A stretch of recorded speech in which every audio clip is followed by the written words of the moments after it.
अध्यात्म विज्ञान कोई धर्म या संप्रदाय नहीं है, ये स्पिरिचुअल साइंस है जो कुदरत के कानून पर आधारित है। ये विज्ञान पूरे ब्रह्मांड के सभी रहस्यों को उजागर करता है और जीवन के सभी पहलुओं को समझने के लिए एक नई दृष्टि देता है।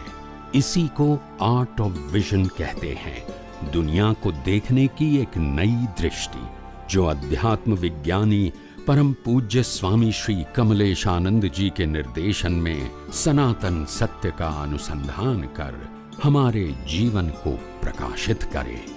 जय सच्चिदानंद। विज्ञान जो आपने समझाए, दृष्टि में फिट थी जाए, अवाज बहुत आवे छे।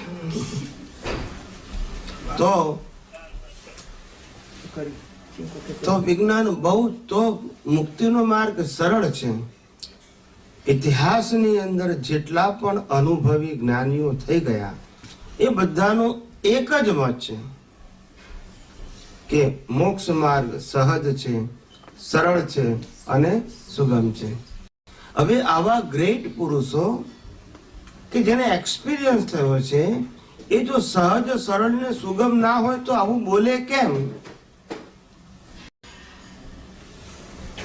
એ લોકોને ખોટું બોલવાનું શું કારણ હોઈ શકે એમ પૂછું છું।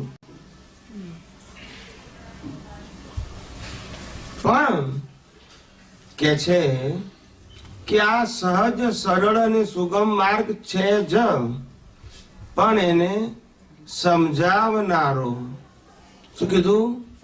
એને સમજાવનારો હાલ અનુભવી હોવો જોઈએ। સમજાય છે? આગમ લખાયા, આગમ જેના મુખેથી નીકળ્યા ત્યારે અનુભવી હતા, લખાયા ત્યારે અનુભવી હતા, અને આજે વાંચનારાને સમજાવનારામાં અનુભવ હોય નહીં। ખ્યાલ આવ્યો? એટલે આગમ હવે થિયરી થઈ ગઈ। શું થઈ ગઈ? થિયરીનો મતલબ થયો શુભાશુભ માર્ગ। કયો માર્ગ? હવે જ્યારે સતયુગ આવે, तीर्थंकर नो जन्म थाय त्यारे पाछा फ्रेश आगमो निकळे। केवा निकळे? समजाय छे? आ आगमो हवे काम ना लागे।